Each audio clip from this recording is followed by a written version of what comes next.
maybe flipping the script a little bit. Okay. Like, where are people wasting their time that they should just like...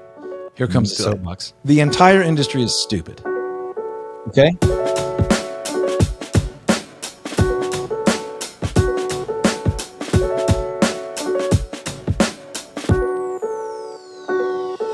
Hello, and welcome to /Real Estate. I could give you the whole normal intro, but we got like a recurring guest. Todd, the audience doesn't need an introduction, but you should probably give him an introduction. I'll give them a little bit in case we got any new watchers, new friends here. I'm Todd Tramonte. I've got a real estate brokerage and team here in the Dallas-Fort Worth area. And then we also coach and consult with real estate teams and highly productive solo agents all over North America. I'm broken in the way that I love to look at a business from the business level. I enjoyed being an agent in the early days and helping buyers and helping sellers, but really where I felt like my God-given gifts were and the things that I like to do are construct and build and solve for growth. And so that's where Chris and I have historically geeked out a lot on the marketing side, but also just on the kind of contrarian viewpoint of, hey, everyone's going this way, well, let's go that way. And I think we'll probably do that on today's call. But if folks need credentials to believe I'm not totally full of bull, we do over $1 million in GCI every year. We have for a long time. We've done multiples of that. We do it with a small, tight-knit team. We're not really geeked out on agent count. We want productivity per agent. And then we have great staff so people can have a great lifestyle. We say you should build the business that supports the life you want to live. And we believe that for our team members, coaching clients, friends, listeners, viewers, all that good stuff. And we do a radio show, podcast, all that kind of stuff. I heard that you might have an event coming up here. I do. Yeah, we'll do Real Growth Summit, our 7th annual conference in partnership with Real Geeks. Real Geeks has been our headline sponsor since day one. In the earliest days, it was the Real Geeks User Conference. And it kind of in some ways still is. It's a place for Real Geeks users and non-users to gather. We kind of rebranded last year because there were more and more non-users attending just because they wanted to grow. And they were hearing that this is an event built by a real estate team for real estate agents and teams, meaning there's not a ton of in-your-face sponsor pitching type stuff.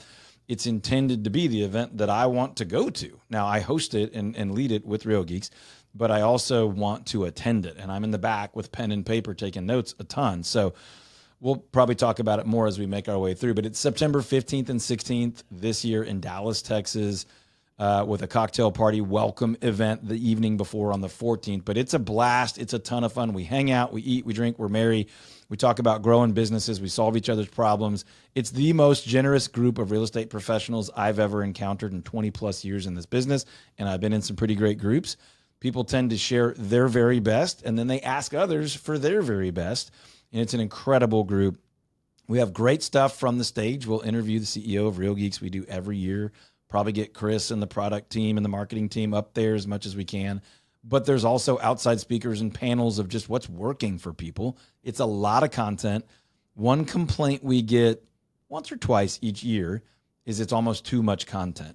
So take a break when you need to take a break, go to lunch, grab coffee, get a donut, whatever. But the goal is to just give people as much grow your business stuff and give each other our best stuff. And we'll do that over, 2.5 days, 2 days plus a cocktail party.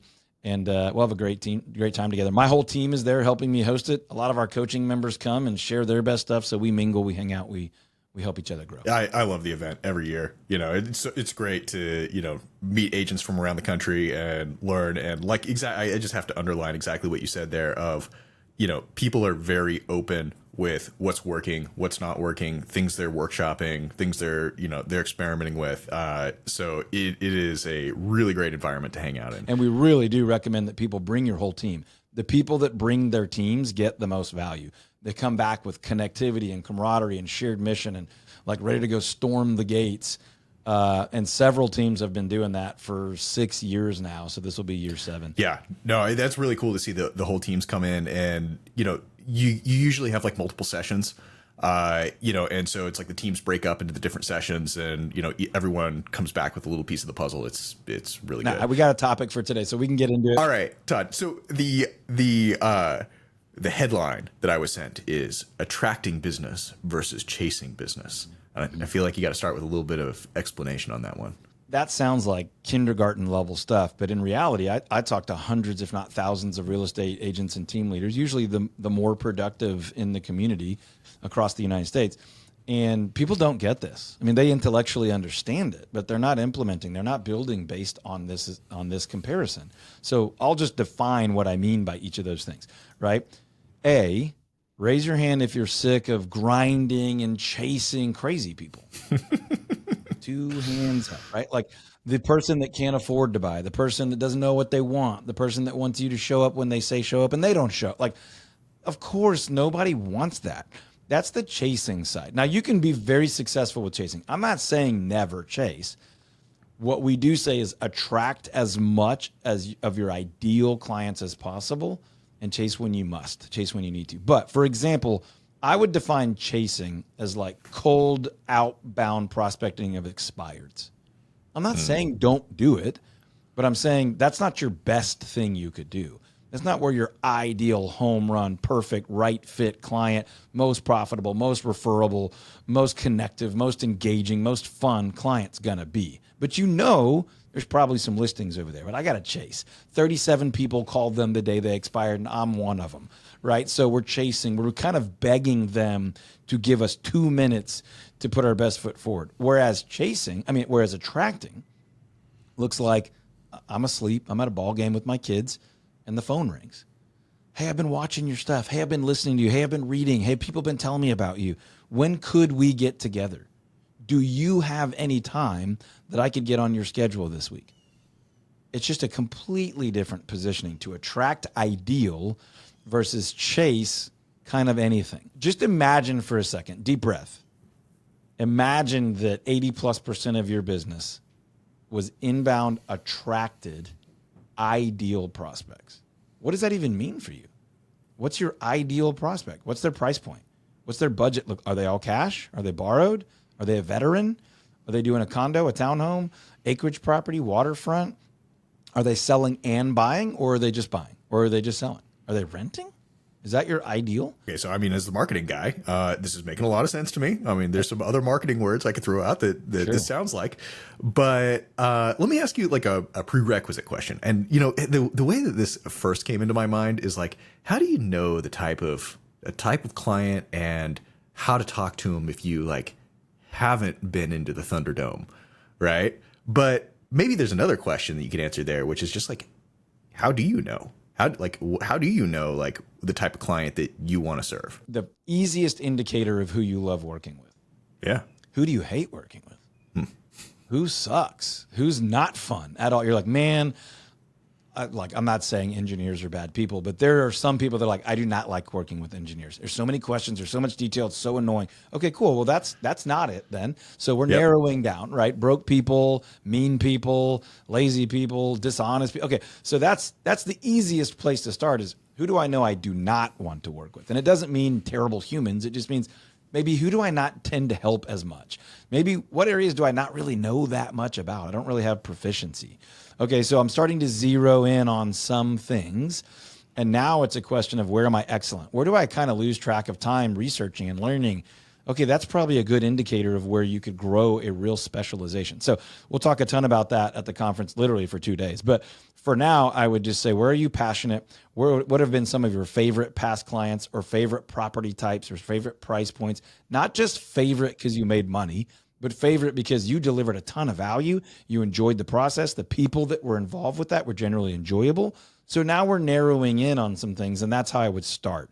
Now, if we're talking about selecting a niche or a niche, now we're getting not just psychographic, the people, but maybe demographic and maybe geographic and things like that. And it starts to become feasibility, turnover, price point, profitability, competitiveness. Those are factors we use to filter what you might focus on. How have you done it? Like, or if you have a coaching client that is like, I don't know who my favorite clients are. And I already liked, you know, maybe to lead the witness here a little bit, you know, you already said like, you know, when work doesn't feel like work, you're probably there. You know, that goes a long ways, like maybe further than this is where I make the most money. Yeah, we call that being in your area of fascination, right? So what's the thing that it fascinates you, it intrigues you, it's so enjoyable that, yes, it is still work is work, but It's enjoyable. You lose track of time. You would do that all day long if you didn't have to do all the other parts that made that happen, right? But I will say this. If you could do that 50% or more of the time, you will have an incredible business. We've done it through primarily strategic development of relationships, not just being friendly. Like people are like, oh, you're so outgoing. You should be in sales. You should get into real estate. And most of us that have done real estate for a while want to hit that person with a wiffle ball bat. Like, oh, that's all. That's it. That's all that it takes to make it in this unbelievably complex industry. But what I would say is we have attracted people through strategic relationship building, meaning we want to build relationships with people we like, that are kind, that are trustworthy, but also we want to, along the way, sort of educate them on who we help and what we do and what we're great at without sounding like arrogant dirtbags.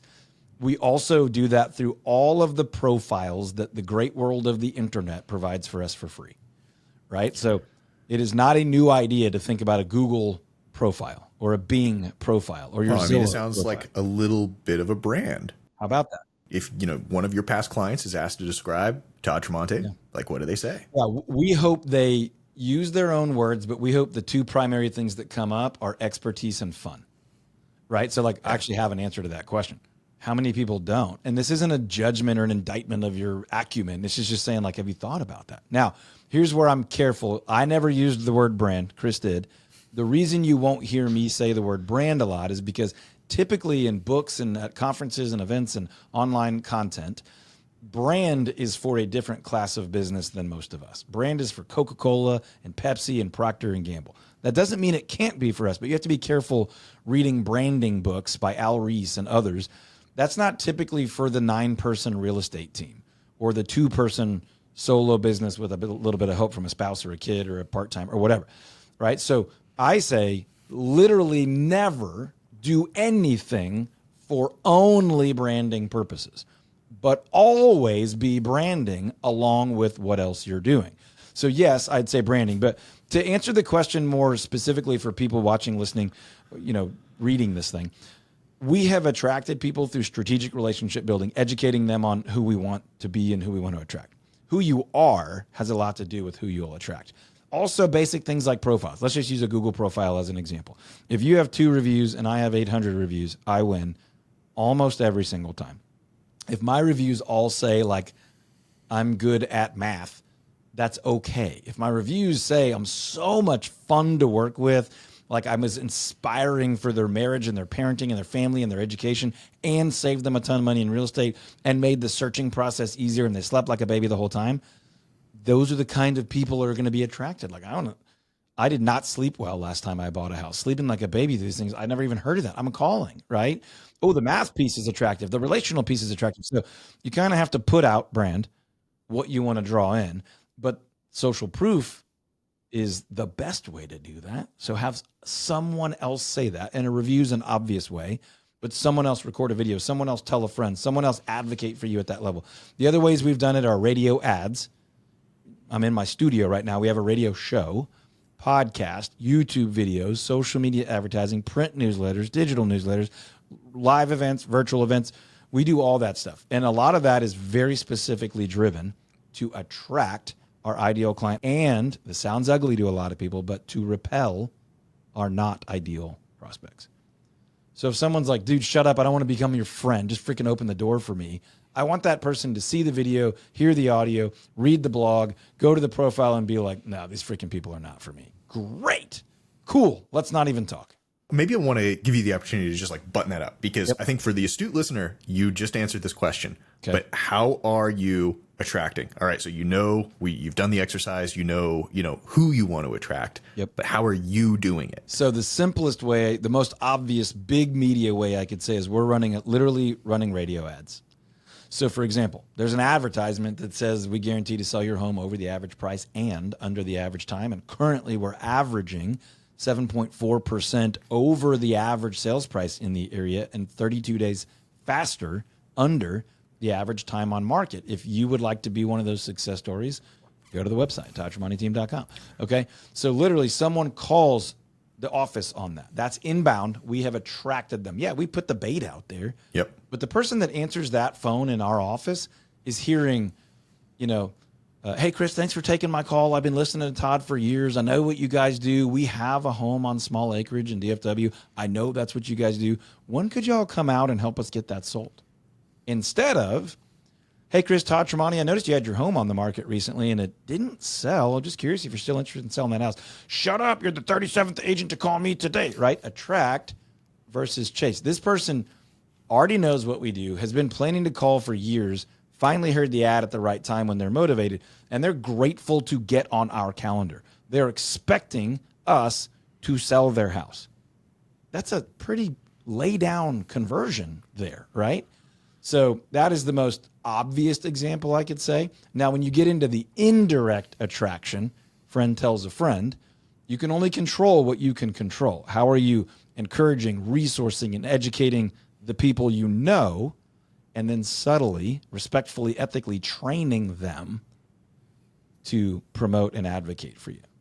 You want to know how we do that? Yes, I would, Todd. Like to know how to do that. And maybe actually real fast, I'll put in a plug here because we've done many episodes with Teresa Bastian, and a lot of the way that she very narrowly thinks about her target market and works to attract them, I think is a very good case study for what you're talking about here. We love Teresa and we love Let's Move Austin. She's been in our mastermind client, coaching client mastermind member for a long, long, long time. And she's one of the ones that brings her whole team to the conference every year. I was going to say, and conference attendee. Yeah, she's phenomenal.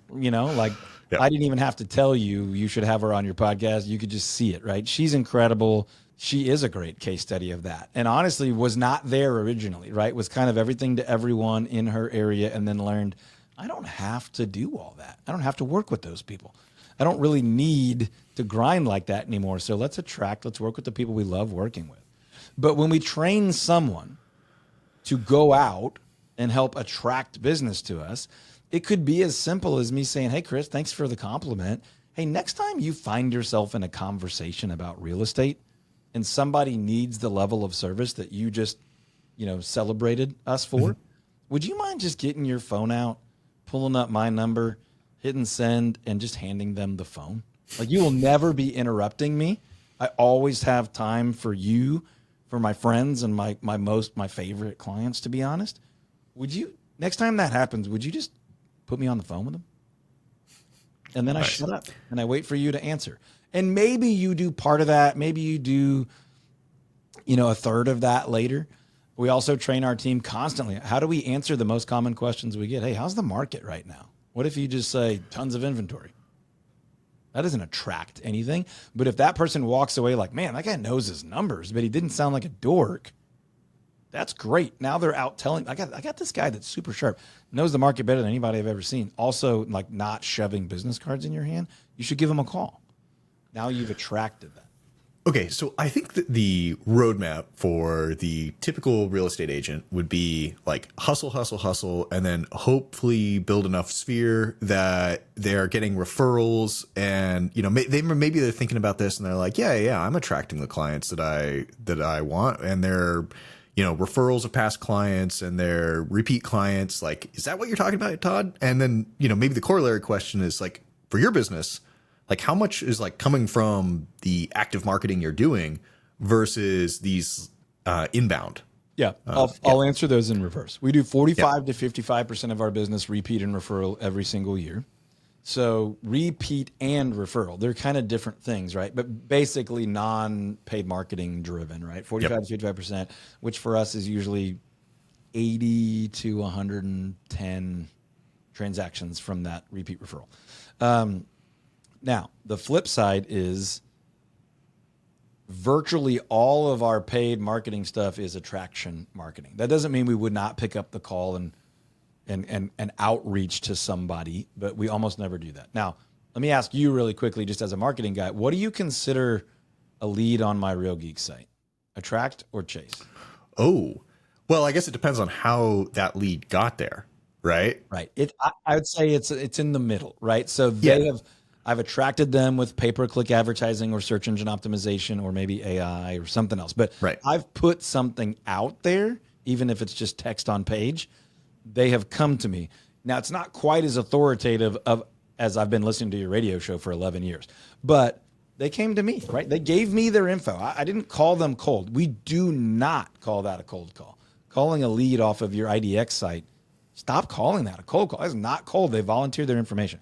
So I would say that's kind of somewhere in the middle. We've attracted them to give us their info, but they are not yet, like usually, really authoritatively leaning into hiring us. Now, depending on how that traffic got to the page, that may be different. If you got a like viral YouTube video where you're coming off as entertaining and educational and locally, incredible celebrity status, that might drive a bunch of people to a link to search some homes or opt in or get a market report. And that may be heavy attraction.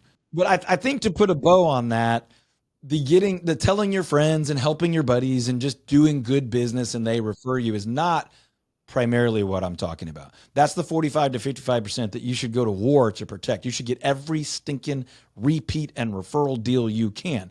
I am never, ever, ever saying like marketing over that. We're saying go get all that you can, but then accelerate, expand, exponentially grow your business through deliberate systems to attract people that you're not already in relationship with. Even that the people you are in relationship with are in relationship with. We're talking about going beyond that to the great ether, the public out there. But we only want a part of it. That's the pick your ideal prospect part. Out of the, wherever you live, 100,000, 2 million people, how do I get the 100 transactions I need to come in from that? The 250, the 46, whatever it is that you're going after. More and more, we're seeing basically like what amounts to search results from AI. Right. But when you ask AI, like, hey, what realtor should I use? And it's like, hey, you should use Todd Tramonte because he's, good at da, da, da, da, da. Attract or chase. I mean, you might have put a lot of effort into getting that, even though at this point, no one's really sure what happened. Attract. I put that firmly in the attract category. And the reason for that is I do not know that you are engaging with my business until you've contacted me there. Right. I'll call a chase. You do not know that I'm engaging you until I contact you. Right. So I've called you. Like even a postcard is like, it's a soft chase. I initiated, but if you respond to that, that's a decent inbound. Right. Okay. So Facebook ad, you put a Facebook ad out that says like, hey, I'm this kind of realtor. Person clicks on it, comes to the website, does a search, submits a lead. So I treat that sort of like a Real Geeks lead, like a pay-per-click to IDX. Yeah, you came to me, but you didn't come to me like begging me to come bring a sign out, right? You came to search houses. You came to get the free download. So if from that ad, one person clicks and gets a download and plays on the site and goes away, that's in the middle for me. Right.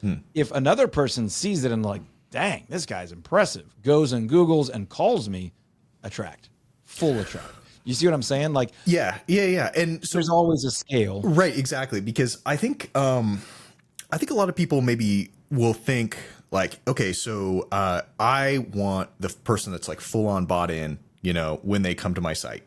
Or it's like the ideal lead is one that's like wants to transact like this week, right? Already has the house in mind, like no work, like let's just write the contract. Yeah. And it's so rare. But I think even with a lot of referrals, the lead is going to require further convincing or reinforcement that these are the reasons why. Right. So whether it's a paid search lead that clicked on your ad because they liked what you saw and then clicked on your, entered their information on the website because, again, they liked what they saw, like the person's got to match the ad. Right.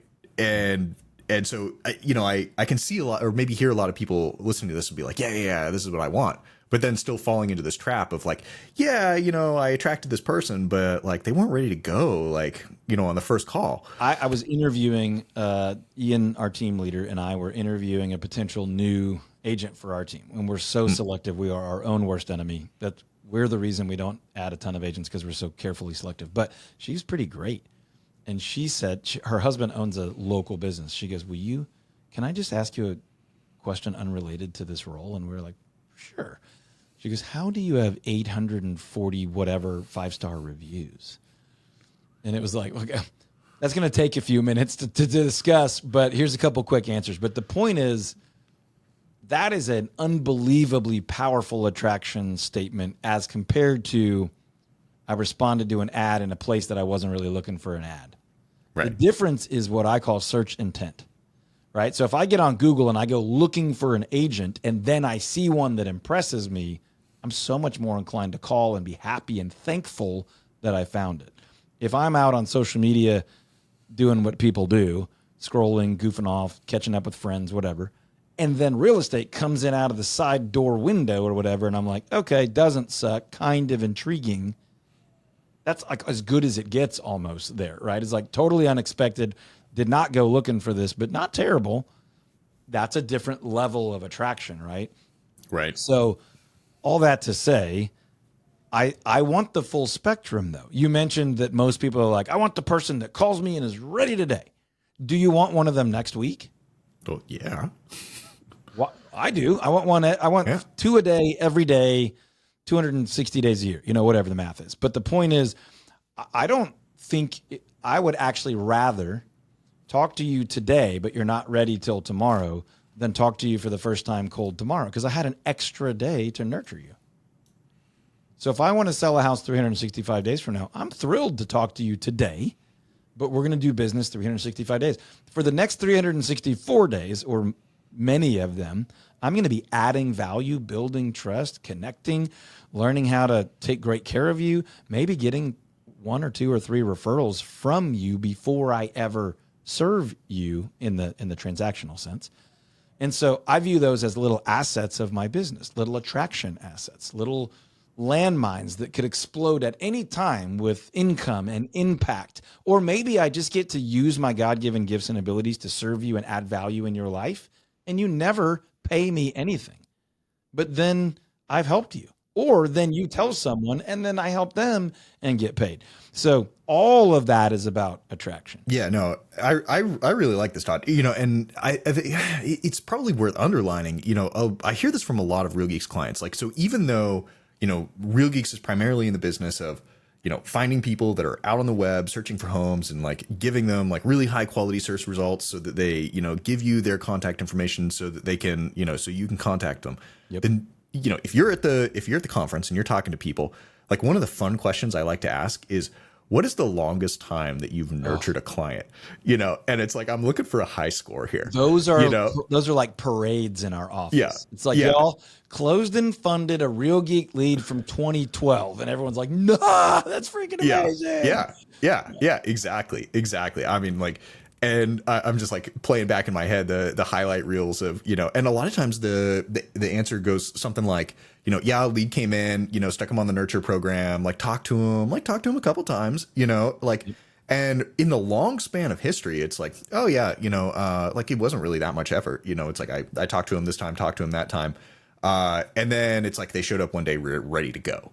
Yeah, the biggest effort there is the discipline to not give up, right? Right. So you talk to them 4 times every 6 months over 2 years, and ultimately they were like, hey, thanks for staying in touch. We're ready. Oh, how hard was that? Yeah. No, I know a couple right now that just bought here in Austin, and they, like, from their realtor's point of view, they moved here, I don't know, 3 years ago, talked to a realtor, decided to not buy. Like, there was probably another, period of time in between then where they like looked at a couple of homes, and then all of a sudden they called him and was like, we found one. Let's do this. Yeah. And you've been annoyed with them every time you hung up, every time you talked. Yeah. Freaking people still waiting. And then they're like, can you show us that one tomorrow? We think we want to make an offer. What? Yeah. Now, they don't always go that way, but that's the point. We're building this broad spectrum of 10 out of 10 authority, celebrity-driven attraction, all the way down to the other edge, which I don't want you to spend really any time in, which is like grind it out and chase the ungrateful dirtbags. Okay, so stay off that side of the scale. But it's still a broad spectrum from like, well, I attracted them to search. I attracted them for data. I attracted them for a tax valuation. I chased them a little bit, but they were at an open house. So yeah, I chased out to the neighborhood and then attracted them to the house. Yeah, somewhere in the middle, right? It's all of the above. And so just to clarify, just in case somebody's been watching or listening and they're like, none of this is new. This is what I already do. You're just putting weird words to it. What if you put a couple of systems in place and they didn't take a ton of time or energy or a lot of money. Yes, here we go. I'm all about the action items. Let's do this, Todd. And you doubled or tripled the amount of business that you were attracting that was the most profitable, the most referable, and the most enjoyable business you did all year. What if that was the case? Okay, so now how, right? And interrupt anytime, Chris, with questions or whatever, but let's just take the Google profile because we should all have one by now. And if you don't have one, man, this is your wake-up call to go get it. I wouldn't say I'm like a fortune teller. Yep. I do a pretty good job of reading where the industry is going, and we teach and coach and write about it all the time. But the one time that I may be most confident was when Zillow was really blowing up. I mean, we're talking like 15 years ago. Everyone I talked to was like, I got to get every Zillow review. I got to build this profile. I got to play the Zillow game. And I was like, I don't like the feel of this one. I'm going to go invest in the Google game, which I also do not own, but Google's playing in every industry on the planet. So I think they have less of a goal to eat my lunch. And so we got out ahead of that. We've been aggressive with it. We've been strategic with it. I wouldn't even say we're brilliant, but we've been very consistent. I think consistency is one of our superpowers. And so we have really, really, really, really benefited from that. So this is me telling you, if you don't have a Google profile, you need to get one. If you have one, you need to work on getting reviews. You need to work on getting reviews with the keywords that describe who you want to attract. What part of town, what property type, what services, what value do you offer? Team level, brokerage level, individual agent level. Okay. So if you're an individual agent, this is non-negotiable. You absolutely have to do this. If you're on a team, I strongly recommend you do this together as a team. If you think in someday in the future you may leave the team, that's okay. Call all those people back and just say, hey, I've relaunched over here as this. Would you give me another review? You're going to be fine. That is way more doable than fighting against the team that you're on and not benefiting from the cumulative momentum. Agents on my team right now, we have an agent that's been on the team like 4 or 5 months. He's signing about a buyer a week right now, literally. And he has the benefit of 849 5-star reviews or whatever it is. No, the most That's reviews in massive DFW. But why would he not, if he's like, oh, I'm going to go do my own. Okay, great. You have 2. Why do that? If you ever go out on your own or the team breaks up or sells or whatever, I get it. You should think about some of this stuff. Be loyal and committed, but plan ahead. Then you can go replicate that way easier than not taking advantage of all that momentum. So if you're a team, do it together. If you're a brokerage, it depends. If you're kind of a connected team-ish brokerage, do it together. If you're a massive brokerage where there are multiple teams, as the brokerage, train the teams to do this and train the individual agents to do it. And if you have a bunch of solo agents that you have real value for, maybe treat them sort of like a team at the brokerage and have them benefit from the cumulative brokerage stuff, but have them be extra careful in their reviews that their name is in it, their ideal client content is in there, their geography is in it, maybe their domain or whatever. So we can all work for mutual benefit here. Okay, so I'm an agent. I'm listening to this right now, and I'm like, man, okay, this sounds good. I should have some keywords. I should get some reviews, And then it's like, all right, yeah, I sent the review link, after digging around trying to figure out where that's at. Like, okay, Todd, tell me how exactly I do this because I'm getting mixed results here. Couple of ways to do it, and there's no perfect one right way. So here's some stuff that I know works because it's worked for us for a decade plus, and we do this pretty well. Hey, Chris, I noticed that you hadn't had a chance to do a review on the site yet. No sweat. I get it. Everyone's freaking totally overwhelmed and super busy. Any chance you have 3 minutes to do that before the end of the workday today? Today I'm traveling. I'm only on my phone.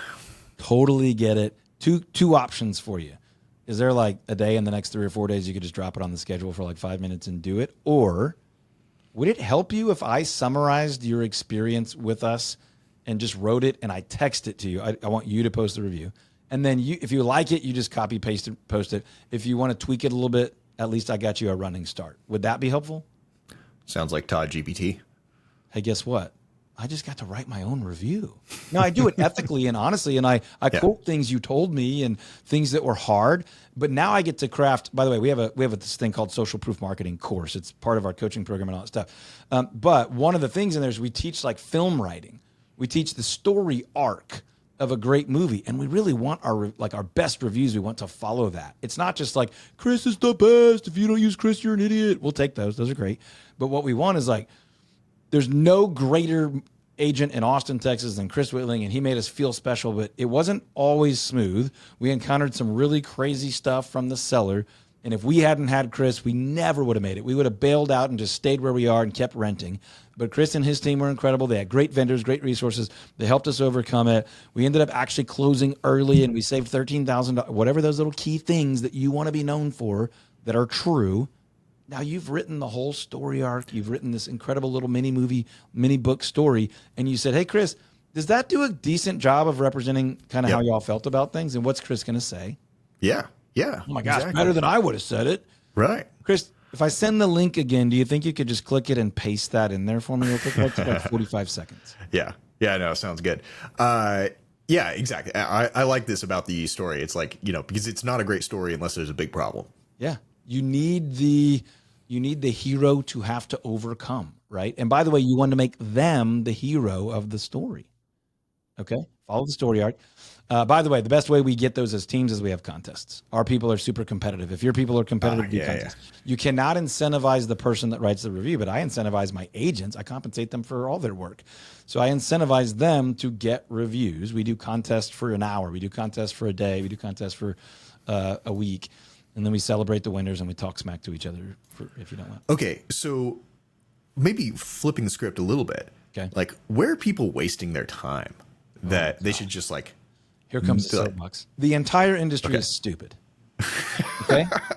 Sean, clip it out. Here we go. On the whole, on the average, residential real estates are really bad at their jobs. Okay? As so are the brokers, so are the owners, and honestly, I'll whisper this because it sounds ugly, so are most of the executives, right? Of these great brokerages and things. Okay? So here's the messaging momentum that I started hearing in 2019 and was like, absolutely not. I'm opting out.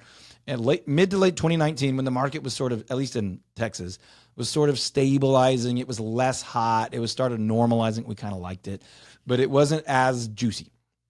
I started hearing coaches, big brand executives, CEOs, team leaders starting to say, look, the industry's changing. We're going to have to start doing more deals at less profit, lower fees probably. We're probably going to have to deal with the fact that some of this technology, some of these one-stop shops, we're going to have to play ball with them a little bit. So we're going to have to do more and make less. And I'm over here going, no, thank you. Pass. Absolutely not. I will not lead that way. I will not coach that way. I will not operate that way. And I will not live that way. And at the end of the day, if I'm wrong and the industry is that, I'm going to find another industry and I'll take my team with me. We're not stuck to this. So what that broad idea means, specific to what you're saying right now, is it's coming back. We had the post-COVID run-up, and everybody kind of gave, well, forget that. No, just do as many deals as you can. Just answer the dang phone. And now it's gotten hard again. Interest rates have tripled, and people are having to work, and we're starting to hear that again. Like, hey, do whatever business you can do. Chase, chase, chase. Pick up the phone, make more calls, make more calls. Quit being a little baby and just put in the work. You all forgot how to work. Do the freaking work. Do the work. Work. Great. I agree on some level. You should work. And the basics still work. Work works, calling works. I'm not saying don't do that. I'm saying be careful how you do that. If you rebuild your business as a chase business, you're going to work with the crazies again. You're going to be low profit again. You're going to hate what you do again. You're going to not want to do it anymore. The way you're going to act is not going to attract the people you want to attract anymore. The people, the team members, the staff, the vendor partners. So I'm not saying don't hustle. I'm saying hustle with some strategy and do it. Hustle to attract. Hustle to only chase when you have to chase and chase the specific people you want that are worthy of chasing. I think it's a really interesting time in the marketplace right now, because in the great times, it's like, and we saw this coming out of COVID. It's like anyone can make money. It's, deals are falling from the sky. It's almost just like, how fast can you do the thing? You were just talking about it. Yep. And now things are hard, and you're going to see, maybe it's like not survival of the fittest. It's like survival of the smartest, perhaps. Yep. And I really like talking to a lot of our clients, especially at the conference, about this, because, they'll be like, oh, well, I survived, COVID in 2008 and all the others, I was there in 08, brother. Yeah, exactly. And they're kind of like, bring it on, right? Because it's going to narrow the field. But yeah, I think that, while the level of effort goes up, I really like what you're saying about also, applying the sort of like strategic business sense to like, what are you doing, right? Like, are you applying the effort in the right places, or are you just taking anything you can get? Yeah, don't change your business. Maybe change your work ethic a little bit. Maybe skill build and refine. You should be doing that all the time because the market's always changing. Now, I see your Hormozy book in the background, right? You got $100 million offers. Hormozy says this 1,000 different ways probably per week, but he basically says entrepreneurship is not a game of like the hardest working one wins. It's a survival game. It's attrition, right? It's who just won't give up, right? Now, what we're adding to that is I'm not giving up. Lots of people are giving up. Yeah. Agent count is really not down that much, but agents paying attention count has tanked. Agents showing up every day has tanked. Agents who have gone back to restaurants is way up, or real jobs, right? My point is to say this. Definitely increase the hustle. Don't forget your work ethic. Yeah. But don't do that as a meathead and just pound. Don't do it as like, we're switching the whole business. We're a chasing business now. We only want people here who will stand up at a standing desk and grind and flex their muscles while they, whatever. What we're saying is put in the work, but be smart. Put in the work to attract your ideal clients. Chase if you must, chase when you need to, but still, I'm only chasing ideal clients. One cruddy client cost me 2 or 3 good ones, right? Well, I just want to go back and like underline the whole, like, it's not survival of the fittest. It's like survival of the not deadest, right? And I was talking to a business here and, way outside our industry. And it struck me talking to the CEO that, his core competency was not going bankrupt. Yeah. Right.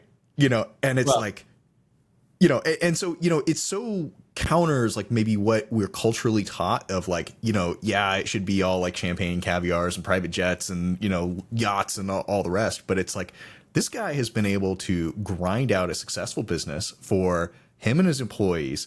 And it's like one near death event after the next. Yeah. And his ability to survive is incredible. I had a coaching client one time, like it was so generous of them. They were trying to really hype me to an audience. Actually, I was on stage, and they were basically saying, "Who do you know that's had the same model, the same lifestyle for 20 years in residential real estate?" Their point was like, "08, then you had technology stuff, the tech, .com, then you had."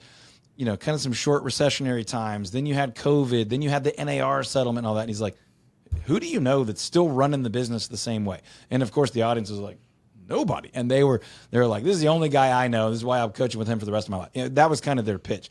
My response to that is that takes a freakish amount of self-discipline, though, right? And I wouldn't say instinctively I grew up as like a highly self-disciplined person, but I've learned that consistency is a superpower. Success is on the other side of hard things, and that showing up every day often beats being the smartest guy in the room. Now, I'd like to do both. I'd like to show. Jim Rohn says you can make up for in numbers what you lack in skill, and I teach that in the beginning before you're the most skilled. You just outwork people, but the goal is to work at a rate that you learn so fast that you become the most skilled, and then in markets like this. I'm also going to outwork, but I'm going to bring the skill and the work and the strategy, and now I'm untouchable. Now I cannot be beat. I attract more than anybody else, and I chase when I have to, and I'm not too proud to do it. So now I'm untouchable. Now I've got the Google thing going. I got my friendships and my networks. I got some social media. I might have some paid media, maybe not. Maybe do a little PPC, maybe a little SEO, maybe a little blogging. Maybe I do some live events or some virtual events. Some of this stuff sounds, oh, you can do that. You have a big team. No. Almost anybody could do everything I just said except for maybe paid ads. And you could probably do some Facebook ads or pay-per-click or Bing or Google or whatever. Maybe not radio ads or TV ads or whatever. Most people don't need to do that. My point is this. This is not, it is as simple as it sounds. It's not as easy as some people make it look out to be, but nothing is. If you make it a strategy, make it a deliberate part of your business to build systems, build credibility, build celebrity. We call it ACE, authority, celebrity, and expertise. So you want the authority to speak. You want the celebrity, meaning people want to be associated with you. We're not talking about the Kardashians, but it's like, oh, I know Chris. Yeah, he's great. That's what we mean. Celebrity meaning that people want to be affiliated with you. That feels like a positive to them. When your name comes up, they want to be associated. And then expertise, meaning you can actually deliver on it with real expertise, with real specialized knowledge.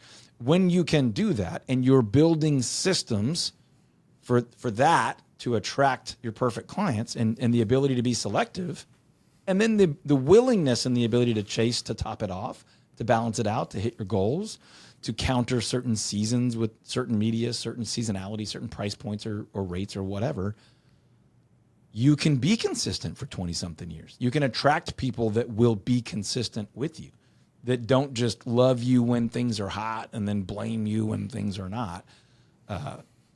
That can be the name of the game in our world. There's a lot of chasing right now. That's my soapbox, is like the industry is reverting back to chase. And you know why? Because brokers are broke. Yep. And the owners don't know why they do it anymore. And the executives are trying to find a new business model. I probably should. I don't know that was for public consumption. A very big venture capital backed, very large technology-ish company in the industry is making wildly generous offers to top agents and top markets right now because they're trying their 37th business model, because they have yet to figure out how to make money in real estate. But they're in the game and they have a bunch of funding to keep trying different things. Don't do that. How many of us have felt like I had to build and then rebuild and then rebuild and then rebuild? And I'm not saying I have everything figured out. We're still learning all the time, but I have not had to do that. I don't want you to have to do that.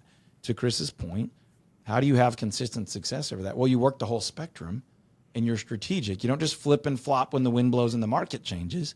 You make the adjustments, but you don't lose your strategy. I think the other thing that I think is important that you said there was, like, you don't have to be a giant team to implement this. No. You know, when I think about like the people that you run into at Real Growth Summit, like it's a lot of like 3-person teams, 5-person teams, that kind of thing. And I think there in the audience last year, there was probably only one, super broker, and no one knew she was there. Yep. She loved it, by the way. The feedback was unreal. She was like, and this is not usually where I am, but this is incredible. Yeah. She was totally incognito. I don't think anyone knew who was sitting there. Yeah. The point, though, is, most of the people that I love helping, coaching, consulting with, or just sharing our stuff with are the highly productive person that they want to still call themselves solo, but they've got some help. We call that solo with help. Yep. And then the emerging scaling team, which is 2, 3, 4, 5, 6 people. By the way, my team right now is 12 people, and we've got 6 agents, and we'll do a couple hundred deals and a couple $1 million in GCI, and everybody will spend a lot of time with their family and try to stay healthy and enjoy some time away. And that doesn't mean my model's for everybody, but that is actually who does this the best. It actually gets a little harder with the mega brokerage with 200 agents or 86 agents to be able to deploy and implement this across everybody. So I think the small and mid-sized team succeeds better with this. Wins, How hard is it for a brokerage of 240 people to attract business? Attract to who? Now you've got 240 little bitty businesses under one logo. That's not what we're talking about. We're talking about a cohesive brand, to use your word, or group or team or person, with all the connective technology and people and parts that collectively attract people. Like, man, y'all are just different. I want that. Todd, just put in words, like you're gonna tell us a lot about the way that you're thinking about the marketplace right now. What is happening in the marketplace right now? Because I think we're alluding to it. There's a lot of people feeling some things. Put words on what people are feeling. 2 things. The first thing is, I call this market the murky middle. I don't call it the middle. It's not a stable market in between seller's market and buyer's market. That's not what we're talking about. We're talking about a market where on the same block, that house is sort of in a buyer's market type of environment and that one's in a seller's market environment. How is that possible? Well, A, real estate is hyper local. B, we're in a market that is anxiety riddled. The consumer confidence is not even measurable. One consumer right now is like, great time to buy, man. There's not a lot of competition. There's more houses on the market. Sellers are willing to wheel and deal a little bit. I think it's a great time to buy. I'm buying properties right now. Other people are like, it's a terrible time. Rates are horrible and nothing is moving. Like, just it's between your ears. What are you reading? What are you watching? I call this the murky middle. I think there's actually more consensus among agents than there is among consumers, and the consensus is wrong. Consensus doesn't mean it's right. It just means most people agree, right? So most agents agree that this market sucks, and most of them are wrong. Raise your hand if you think, and I can't see anybody's hands, but do you think that You can hit that thumbs up button. It's okay. We'll see it. comment wherever you are, like something, whatever. Yep. The point is, there's more demand for expertise in this marketplace than there has been since probably 2009. Well, I want to be an expert. I believe I am an expert. That's good for me. It's good for me that someone's like, I was going to use my nephew, but I think we kind of need a pro. Can you guys come out on Thursday? That's a good thing. I've attracted new opportunity because I was differentiated as an expert, not just someone you know from college, not just the agent in the neighborhood, but like, hey, everything's not selling right away. Buying seems a little tricky right now. I think I need guidance.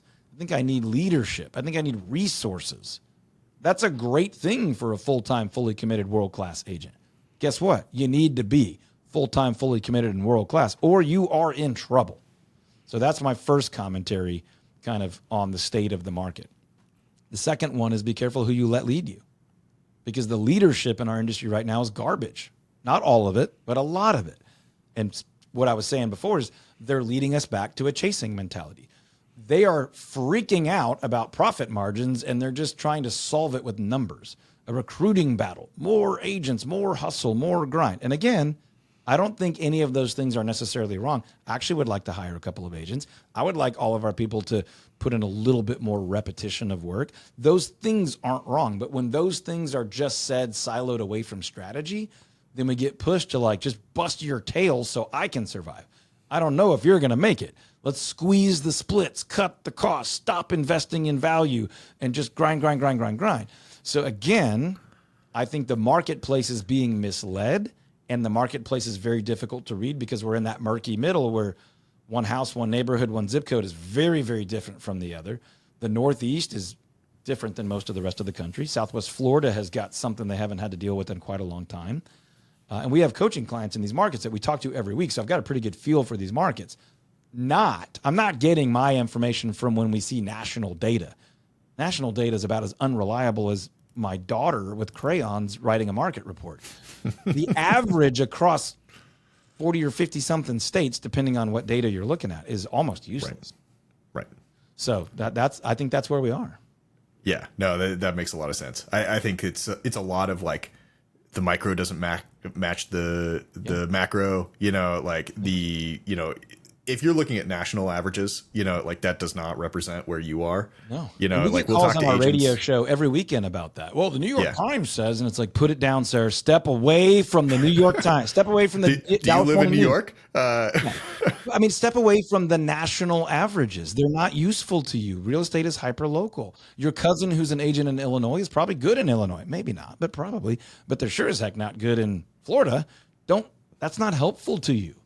Get the local expert, ideally a local team. And I'm not picking on you if you're not a team, but you probably are a team if you have some help. If you got a good lender and a great inspector that can speak into what's happening and what opportunities and what to warn people of. So we just have to be so careful. So I call it the murky middle, and I'm trying to educate on it constantly, because what do you do with that? Okay, thanks, Todd. You just told me it's murky and inconsistent, but what do I do with that? Well, I become an expert. I put in the work. I study. I customize my approach for this seller versus that seller and this buyer versus that buyer.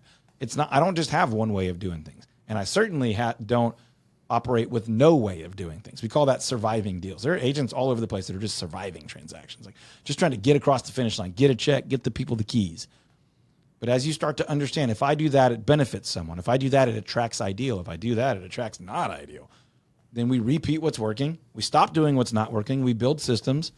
And then all of a sudden we have a business, and then we have to decide, is this business producing the life I want to live? If not, I should make changes. If yes, I should expand that.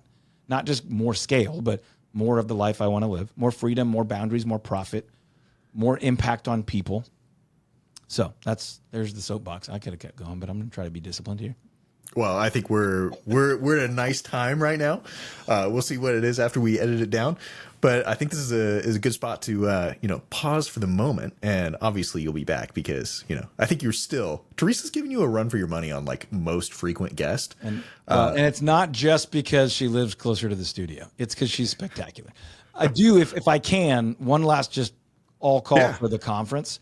You need to come. The Real Geeks staff is there. Real Geeks tech support is there. But if you're not a Real Geeks user, you are equally as welcome, and you will benefit just as much. Just about every conversation that Real Geeks brings to the table is really valuable for you with any CRM, any technology, any marketing. Obviously, they'd love to earn your business, but that's not the only point.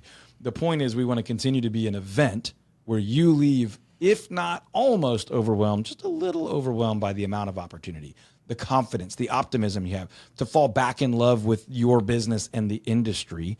This one is focused on specializing a special agent theme. We want you to leave knowing who is your ideal client. How do I reach them? How do I attract them? If I wanted to chase or needed to chase, how do I chase them? How do I make this fun? How do I attract more people to do that? How do I deal with less drama, more profitability, increase my value to the client so they do look at me like a James Bond or a Jason Bourne instead of just the agent they like the most, right? September 15th and 16th in Dallas, Texas, realgrowthsummit.com. If you're going to bring more than 4 people, you can email us, or through the website, you can contact us and we'll work on some team pricing for you. We've got some incredible sponsors. Real Geeks is our headline sponsor. We'll interview CEO and leadership on stage, find out what's cooking, what's new, how they view the industry in the future. And then we have a ton of fun together as well. So don't miss this. If you've been before, make sure you come back. If you've never been, this is one you really, really want to check out. September 15th and 16th in Dallas, realgrowthsummit.com. This is awesome. Todd, thanks as always. Everyone, go down. There'll be links down below in the description. If you're watching this, wherever you're watching this, give us a like. We read all the comments. So if you leave a comment on Facebook, you leave a comment on YouTube, we will go read it. And that definitely helps us inform what we do next on the next episodes. So yeah, thanks everyone. And we'll catch you next time.